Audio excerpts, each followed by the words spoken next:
Hey guys, welcome back to the Friday Vlog, where we discuss activity that goes on here with the BuzWeaver channel, current events, headlines that are in the news, technology, and items of interest that come up during the week that I like to present to you guys for a discussion. And of course, you guys are always welcome to leave your thoughts and opinions down in the comments section.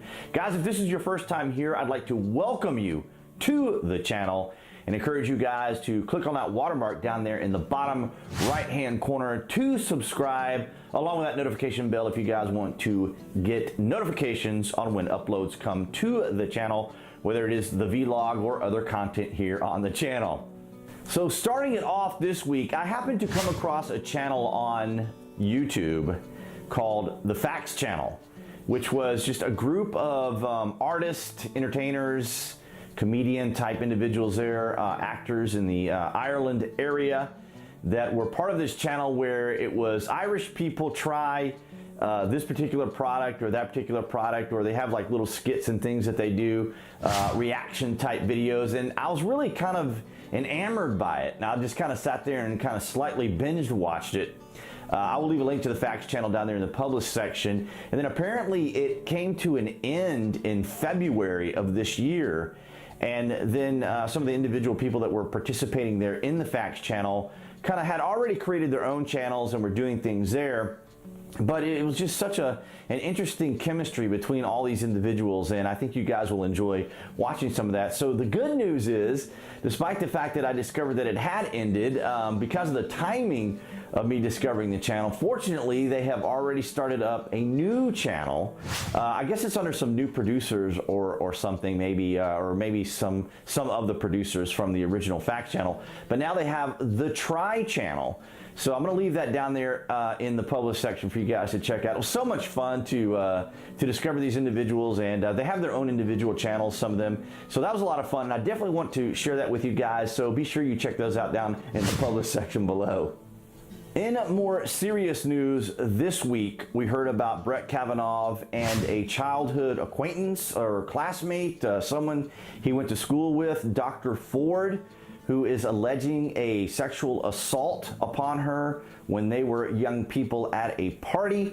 Now, apparently this information was made available to Diane Assault Rifle Feinstein several months ago. Now, please understand here, I'm not trying to make light of this situation as far as Dr. Ford is concerned and her circumstances and situation. What I am focusing on, laser point, is how the Democrats or the Trump detractors and or the Brett Kavanaugh detractors are now bringing this to the forefront as a leveraging pivot point to promote an agenda. Now, political wrangling is of no particular mystery to anyone.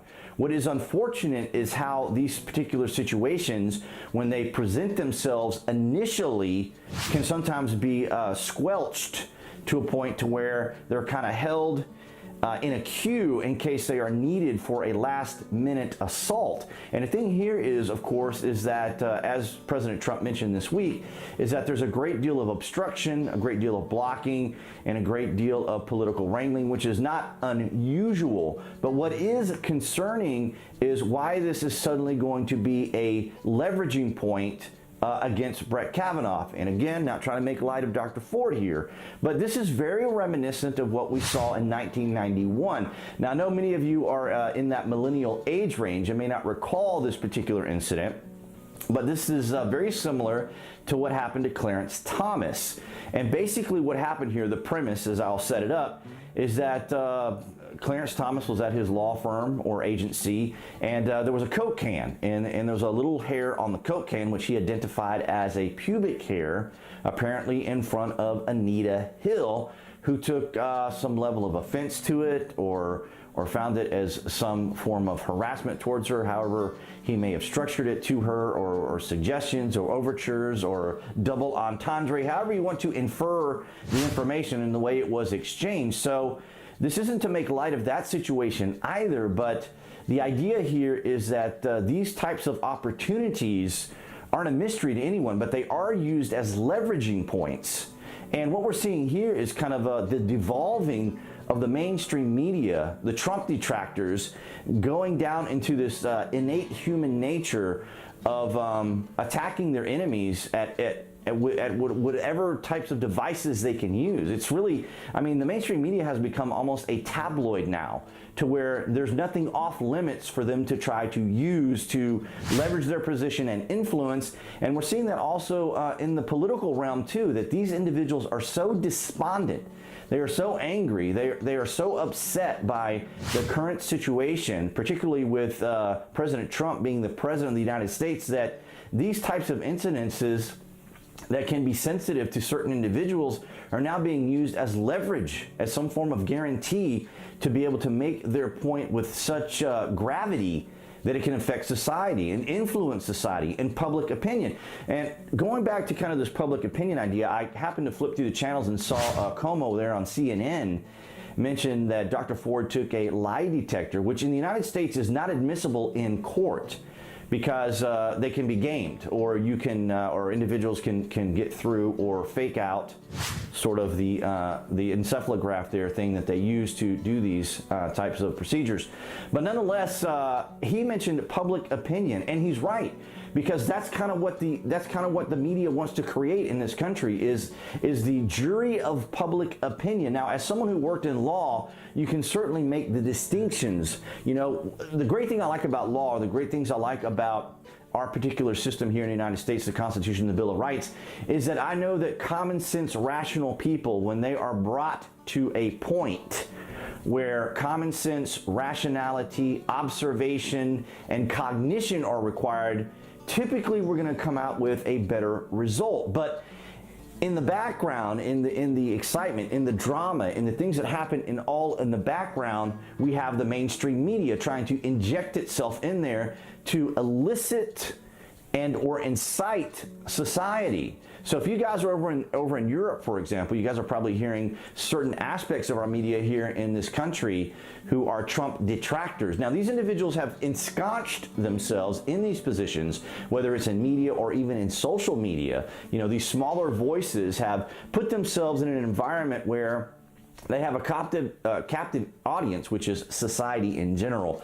But nonetheless, so we're seeing that the Democrats are probably going to leverage this situation with Dr. Ford against Brett Kavanaugh. Now, again, this is not to make light of that particular allegation or situation, but it is interesting that certain political groups do not hold back on this. And they're apparently can't just go on their own laurels here. They have to use something like this to promote their agenda. And it's unfortunate. We also heard this week, as of this recording, that the FBI and or the president may be declassifying the FISA warrant, which I think is going to be interesting. The FISA warrant, if you weren't aware, is what started the whole Russia collusion investigation, which of course resulted in no particular collusion, which is of no particular surprise to anybody, because political parties run ads in magazines, television, newspapers, and on social media.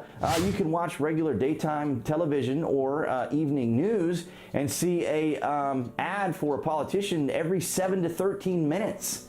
And you mean to tell me that a few handful of Russians perpetrating bots or using bots, or actually what they did was a legally purchased advertisement on Facebook, was going to affect an entire election? And if you are a foreign person watching this video here, we do not base our elections on popular vote. It is based on the Electoral College, which we have been using for several hundred years, a couple hundred years. So this isn't anything new as far as how our voting system works. But nonetheless, guys, that was just kind of a topic that came up this week that I wanted to mention to you guys. I'm kind of curious to see how that's all going to unfold, particularly the release of the FISA warrant as well. But I kind of have a feeling that Brett Kavanaugh will probably be appointed to the Supreme Court.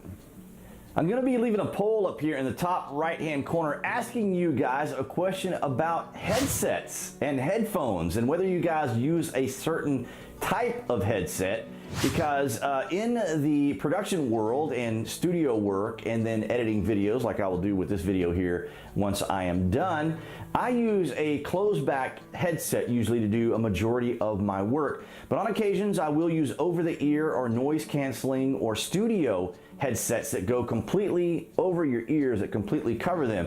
And what happened was last Friday I actually had to go to the doctor and have my right ear discompacted.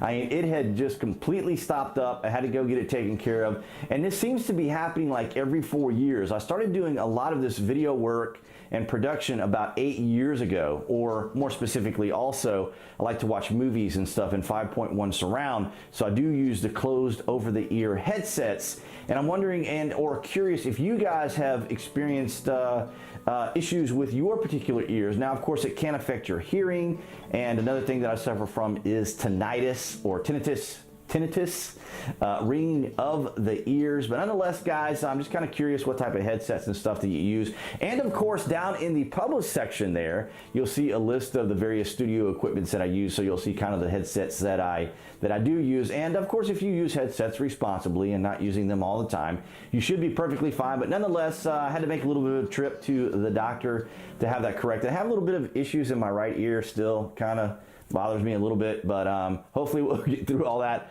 But just wanted to see if you guys are headset wearers and users. So as we wrap up the Friday vlog, I want to give a bit of a congratulations to the Lost History channel, where I've had the great pleasure of doing voiceover work. The channel hit 95,000 subscribers. And of course, thank all of you guys that are from the channel that come here to support the work here as well. 95,000, well on the way to 100,000. So that's gonna be awesome, because then the Lost History channel will get the silver play button, which will be quite exciting. So guys, I'll leave a link down there to the Lost History channel in the published section below here. But nonetheless, guys, thank you so much for your support. And if you haven't already, be sure you click on that watermark appearing right there on the screen to subscribe to the channel and hit that notification bell so you guys will know when the next Friday vlog has been uploaded, along with additional content here on the channel. Guys, I will see you next Friday.